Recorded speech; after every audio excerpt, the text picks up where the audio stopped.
Fíjate que de acuerdo con el testimonio de la Sagrada Escritura y la historia antigua, efectivamente la Iglesia como una organización propiamente autónoma del pueblo de Israel nació hacia el año 37 en Antioquía. San Lucas en Hechos de los Apóstoles nos da el testimonio de esto. En Hechos 11:26 se nos narra que fue en Antioquía en donde por primera vez se predicó el Evangelio a todos, sin distinción de ningún tipo de persona. ¿Esto qué significa? Esto significa que allí fue donde nació la Iglesia Católica. Hasta ese momento, el cristianismo o los discípulos de Jesús no habían sido más que una secta derivada del pueblo del Antiguo Testamento, del pueblo de Israel. Fue en Antioquía propiamente donde nacieron como una iglesia, como una organización autónoma, y su característica fue ser católica. En realidad, católico significa algo que es para todos, que abarca a la totalidad. Y precisamente como consecuencia de que naciera la iglesia como católica, fue también que se tuvo que buscar el nombre de cristiano. Normalmente en esa época las iglesias o las organizaciones religiosas eran de tipo étnico o lingüístico. Había la religión de los judíos, había la religión de los demás israelitas, había religión de los persas, de los romanos, de los griegos y de las diferentes naciones. Ahora, se dio en Antioquía un fenómeno totalmente especial. Cuando se predicó el Evangelio, entonces había arameos, había alguno que otro judío, muy pocos, había griegos, había romanos, había persas, había de otras naciones. Y entonces de ahí surge la necesidad, ¿cuál va a ser el nombre que vamos a tomar ahora que somos una organización, una entidad, una iglesia católica? Y entonces ellos se pusieron a reflexionar, ¿qué es lo que nos une? Griegos con arameos, con persas, con romanos. Es que todos, por la fe en Jesucristo, hemos sido ungidos por el Espíritu Santo. Y de ahí viene el nombre cristiano. Cristiano quiere decir discípulo de Jesucristo, pero no simplemente por una doctrina o por un conocimiento externo, sino porque se participa del mismo Espíritu Santo que tiene el Señor resucitado. Cuando se sembraron las primeras semillas de cristianismo en Antioquía fue en el año 36. ¿Cuándo fue? Cuando la iglesia nació propiamente como iglesia católica cristiana en el año 37. ¿Quién fue el fundador de esta iglesia o el que la organizó y el que la rigió hasta el año 66 físicamente y hasta el año 67 hasta cierto punto a distancia? Fue el apóstol Pedro.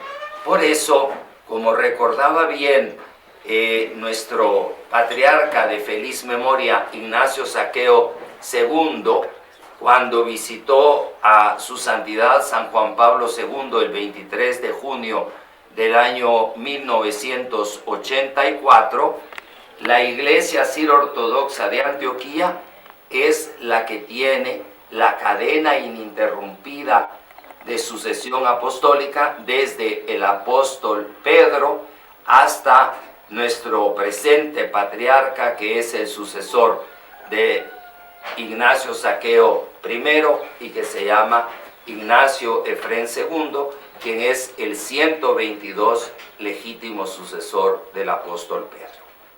¿Por qué ocupamos nosotros en esta iglesia la palabra patriarca para referirnos al sucesor de Pedro? Porque en realidad el término patriarca es un término que en su contenido etimológico es incluso más alto del término papa. Papa quiere decir padre. Patriarca, en cambio, quiere decir el padre originario, el primer padre. Es una composición lingüística de dos palabras, padros, que significa padre, y arge, que quiere decir el primero, el original. Por ejemplo, digamos que la relación entre patriarca y papa o padre etimológicamente sería como la relación entre diócesis y archidiócesis, o entre obispo y archebispo, que quiere decir el más antiguo, el primero, se le llama arche, o sea, el original.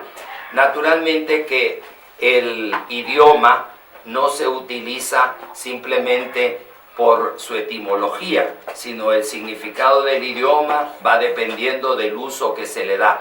Entonces, a partir del concilio de Nicea, se consideró que había 3 sedes apostólicas. La primera y más antigua, y fundada propiamente por un apóstol, uno de los 12, fue la sede apostólica de Antioquía. La segunda y tercera fueron más o menos fundadas en años similares, hacia el año 61, por 2 que no eran propiamente de los 12, pero que también son considerados como apóstoles. Roma, fundada por el apóstol Pablo, como consta en Hechos de los Apóstoles, capítulo 28,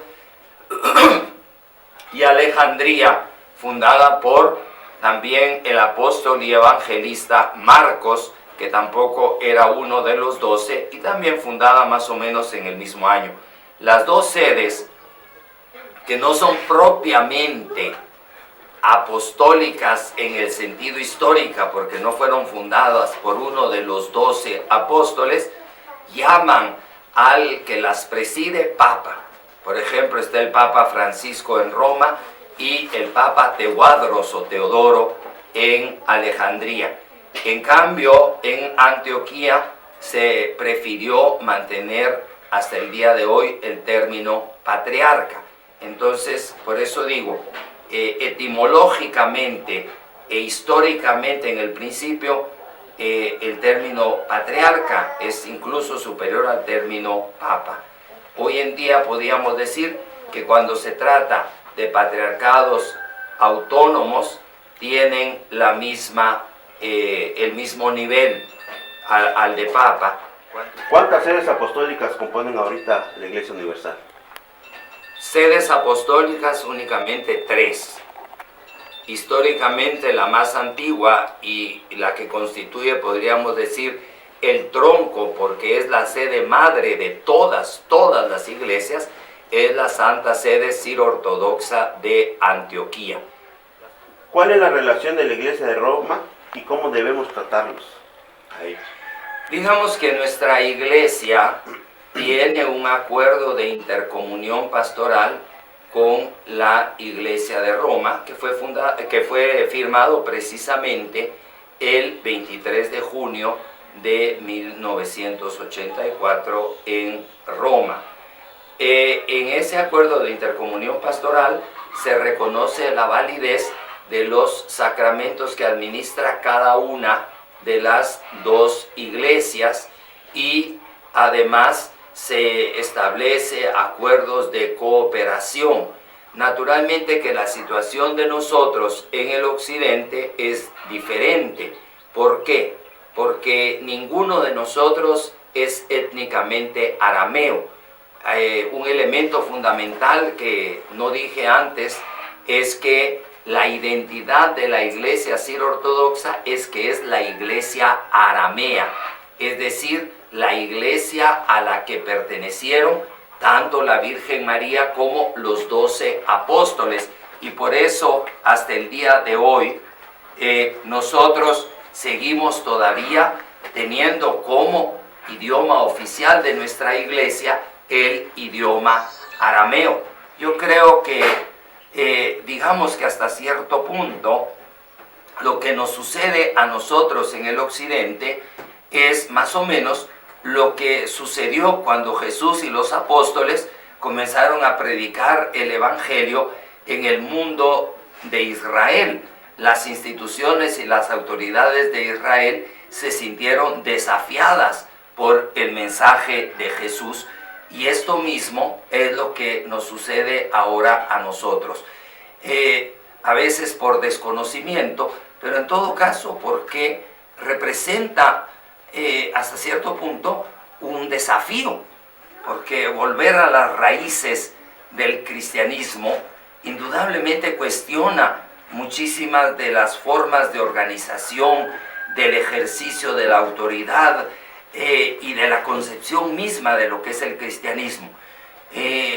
Yo creo que la actitud de nosotros tiene que ser precisamente la misma actitud que tomaron los primeros cristianos: estar convencidos profundamente de que somos parte de esa iglesia apostólica primitiva, no por un resentimiento hacia nadie, sino porque Dios nos ha llamado a redescubrir y a hacer vivo y presente ese cristianismo apostólico, católico, primitivo. Y naturalmente esto tiene que implicar lo mismo que implicó para los apóstoles: ser fieles al mensaje del evangelio, la persecución, la crítica, el rechazo, pero nunca respondieron ellos con enojo ni con miedo, sino respondieron con amor. Precisamente Jesús dice que la autenticidad de ser discípulo suyo no está simplemente en una doctrina o en una organización institucional, sino en el amor y en la capacidad que tenga uno de amar a los que lo critican, amar a los enemigos, orar por ellos. Y esa tiene que ser nuestra actitud. ¿Cómo ve usted el futuro de esta iglesia en nuestro estado de Oaxaca? Bueno, la primera cosa que no me preguntó usted, pero que yo se la voy a responder porque es muy útil también, es la siguiente. La iglesia de nosotros es una asociación religiosa legítimamente reconocida en la República Mexicana, bajo el nombre de Iglesia Católica Apostólica Ciro-Ortodoxa de Antioquía en la República Mexicana. Los dos, hoy subdiáconos, con la ayuda de Dios en septiembre diáconos, y si el Señor lo permite en noviembre presbíteros, ordenados con la ayuda de Dios por el mismísimo patriarca que va a visitarnos del 7 al 19 de noviembre en Guatemala.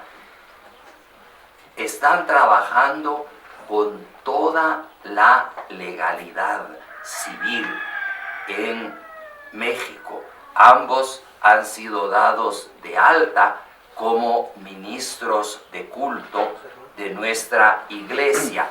Y yo creo que esto es importante que se sepa, porque definitivamente, gracias a Dios, las leyes en México garantizan la libertad de religión, y la única restricción que tiene cualquier tipo de religión, no importa que sea la mayoritaria, es el respeto a las demás religiones, porque si cada persona, cada ciudadano tiene derecho a practicar su religión, esto quiere decir que tiene que respetarse.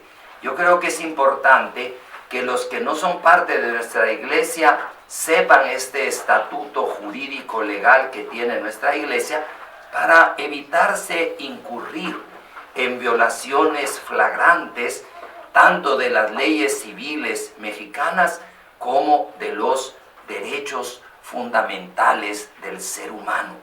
Yo no puedo impulsar el respeto a los derechos humanos mientras que desde el púlpito estoy violando flagrantemente los derechos humanos de la libertad religiosa, que es uno de los principios fundamentales de la dignidad de la persona humana.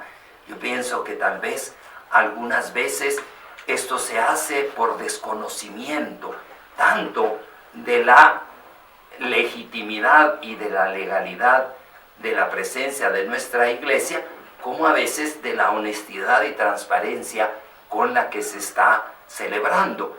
La iglesia comenzó hace menos de un año en Oaxaca y como precisamente ustedes comentaron al principio de la comida que tuvimos hoy, se reunían menos de 10 fieles cuando comenzaron. Sí, así es. Yo pienso que posiblemente actualmente hay ya más de un par de miles o tal vez 3,000 fieles, porque he visto el crecimiento, la aceptación, el amor y la fidelidad, y también la experiencia de rechazo y de abandono en la que tienen muchos fieles que están buscando realmente las raíces del cristianismo católico, apostólico, original. Sí, y yo esa fui es uno la de esos. oferta o la alternativa que definitivamente nosotros representamos. Yo creo que Dios mediante ellos ya van a dedicar ambos el 100% de su tiempo precisamente al ministerio apostólico. Yo les he ofrecido que les voy a apoyar también enviando más presbíteros o diáconos cuando el tiempo lo establezca para que pueda consolidarse la presencia de la iglesia. Yo siento que la realidad religiosa y cultural de Oaxaca es muy similar a la realidad religiosa y cultural de Guatemala, ¿verdad? Que somos zonas indígenas, y pienso que la autenticidad de los pueblos indígenas es como una puerta abierta para reconocer la verdad del cristianismo. Por eso yo veo en Oaxaca como un futuro muy grande. En Guatemala nosotros comenzamos con las primeras iniciativas hace 15 años y somos casi tenemos medio millón de fieles y más de 40 presbíteros o sacerdotes sirviendo a ese pueblo de Dios.